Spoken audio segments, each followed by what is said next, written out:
Welcome to 108 news Telugu బులెటిన్స్లో ముందుగా headlines. Mukkoti Ekadashi సందర్భంగా తిరుమలలో ప్రత్యేక పూజలు నిర్వహిస్తున్న తిరుమల తిరుపతి దేవస్థానం. రుణమాఫీకి రేషన్ కార్డు నిబంధనపై ముఖ్యమంత్రి రేవంత్ రెడ్డి క్లారిటీ. రేవంత్ రెడ్డితో ఛత్తీస్గఢ్ మాజీ సీఎం భేటీ. సమావేశంలో పాల్గొన్న పలువురు కాంగ్రెస్ నేతలు. రోజుకో మలుపు తిరుగుతున్న మదన్ శాంతిల కుటుంబ వ్యవహారం. నిజం తేలే వరకు వదిలిపెట్టనంటున్న మదన్. అక్రమ అరెస్టులపై జగన్కు వ్యతిరేకంగా రఘురామకృష్ణరాజు కేసు. స్పందించిన ముఖ్యమంత్రి చంద్రబాబు.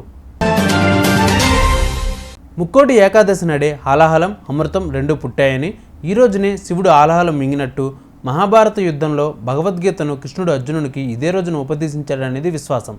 ఈ రోజున వైష్ణవ ఆలయాల్లో ప్రత్యేక పూజలు, హోమాలు, ప్రవచనాలు, ప్రసంగాలు ఉంటాయి.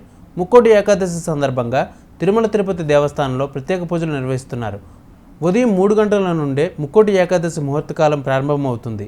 తిరిగి జూలై 18వ తేదీ తెల్లవారుజామున 2:42 ముహూర్తం ముగియనుంది. ప్రతి రైతు కుటుంబానికి 2 లక్షల రుణమాఫీ ఇవ్వాలని రేవంత్ రెడ్డి ప్రభుత్వం నిర్ణయించింది. అయితే ఈ రుణమాఫీ స్వల్పకాలిక పంటల రుణాలకు వర్తించనుందని స్పష్టం చేసింది. ఇప్పటికే ప్రభుత్వం ప్రకటించినట్లుగా డిసెంబర్ 12, 2018 నుంచి 2023 డిసెంబర్ 9 మధ్య రైతులు తీసుకున్న రుణాలకు ఈ పథకాన్ని వర్తింపజేయనట్లు స్పష్టం చేసింది. మరోవైపు అన్ని పథకాల మాదిరిగానే ఈ రైతు రుణమాఫీకి కూడా రేషన్ కార్డును తప్పనిసరి చేసింది ప్రభుత్వం. ఈ మార్గదర్శకాలను బట్టి రాష్ట్రంలో ఉన్న రైతుల్లో అర్హులైన లబ్ధిదారులను ప్రభుత్వం ఎంపిక చేయనుంది. ఆ వెంటనే లబ్ధిదారులందరినీ రుణాలు మాఫీ చేయనుంది ప్రభుత్వం. తెలంగాణ ముఖ్యమంత్రి రేవంత్ రెడ్డిని ఛత్తీస్గఢ్ మాజీ సీఎం భూపేష్ బఘేల్ ఈరోజు సచివాలయంలో మర్యాదపూర్వకంగా కలిశారు. భూపేష్ బఘేల్ను సన్మానించిన రేవంత్ రెడ్డి జ్ఞాపికను అందజేశారు. ఈ భేటీలో డిప్యూటీ సీఎం బట్టి విక్రమార్క, మంత్రి పొంగులేటి శ్రీనివాసరెడ్డి పాల్గొన్నారు. ఈ సమావేశానికి గల కారణాలు ఏమిటి అనే విషయాలు సంబంధించి ఎటువంటి సమాచారం లేదు. శాంతి మూడో బిడ్డకు తండ్రి ఎవరు? సస్పెండ్ అయిన ఏపీ దేవాదాయ శాఖ అసిస్టెంట్ కమిషనర్ శాంతి వ్యవహారంలో పోటుకో ట్విస్ట్ బయటకు వస్తుంది. మదన్కు శాంతి విడాకులు ఇవ్వకుండా సుభాష్ని పెళ్లి చేసుకుంది అంటూ మదన్ ఆరోపణలు చేస్తున్నాడు. సుభాష్తో జీవనం కొనసాగిస్తున్న శాంతి విజయసాయిరెడ్డితో సహజీవనం చేసిందంటూ మరికొన్ని ఆరోపణలు, అనుమానాలు వెల్లువెత్తుతున్నాయి. తాజాగా మదన్ భార్య అయిన శాంతి మూడో బిడ్డకు వైసీపీ ఎంపీ విజయసాయిరెడ్డి తండ్రి అంటున్న మదన్ సంచలన వ్యాఖ్యలు చేశాడు. ప్రస్తుతం ఈ వ్యాఖ్యలు సోషల్ మీడియాలో దుమారం లేపుతున్నాయి. నిన్న జరిగిన రాష్ట్ర కేబినెట్ సమావేశంలో జీపీఎస్ అమలుపై వచ్చిన గెజెట్ నోటిఫికేషన్ను నిలుపుదల చేస్తూ రాష్ట్ర ప్రభుత్వం ఉద్యోగులు హర్షించే విధంగా ముఖ్యమంత్రి చంద్రబాబు నాయుడు గారు నిర్ణయం తీసుకోవడం, నన్ను అక్రమంగా అరెస్టు చేసి కస్టడీలో టార్చర్ మరియు హత్యాయత్నం చేయడంపై నేను పెట్టిన కేసు విషయంలో పలువురు నాయకులు, అధికారులు అవగాహనారహితంగా చేస్తున్న వ్యాఖ్యలు, ఉండి నియోజకవర్గంలో చేపట్టిన అభివృద్ధి పనులలో జరుగుతున్న పురోగతి తదితర అంశాలపై ఉండి ఎమ్మెల్యే రఘురామకృష్ణరాజు కొన్ని కీలక వ్యాఖ్యలు చేశారు. నాపై జరిగిన అన్యాయానికి న్యాయం జరిగేలా ముఖ్యమంత్రి చంద్రబాబు నాయుడు చర్యలు తీసుకుంటారని ఆశిస్తున్నా అంటూ ఆయన పేర్కొన్నారు. మరి ఈరోజు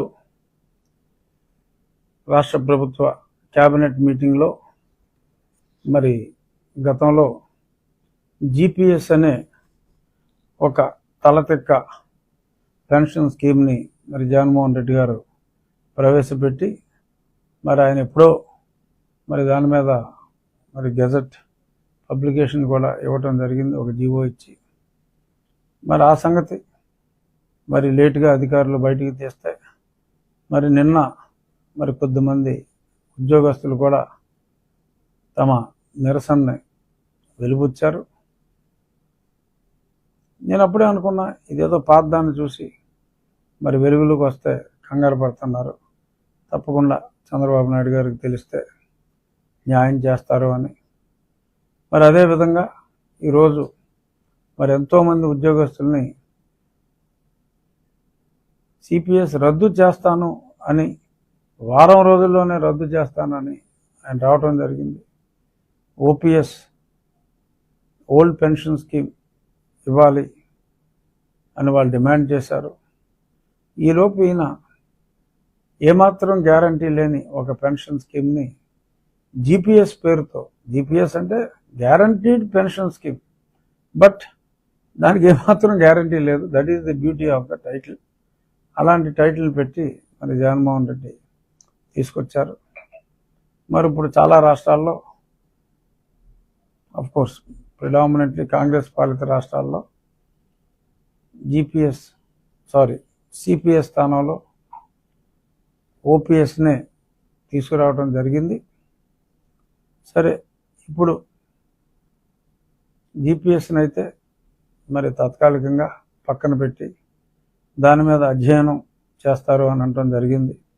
డెఫినెట్గా సిపిఎస్ కన్నా మంచి పథకంతోనే చంద్రబాబు నాయుడు గారు వారి మంత్రిమండలి నిర్ణయం తీసుకుంటారు అన్న ఆశాభావం అలాంటి నాయకులకి ఉంది. అలాగే ఉద్యోగస్తుల్లో కూడా ఆ ఆశాభావం ఉంది. ఇక ఇవి వాళ్ళ బులెటిన్ అప్డేట్స్. మరిన్ని అప్డేట్స్తో మళ్ళీ మీ ముందుకు వస్తాను. అంతవరకు కీప్ వాచింగ్ 108 న్యూస్ తెలుగు.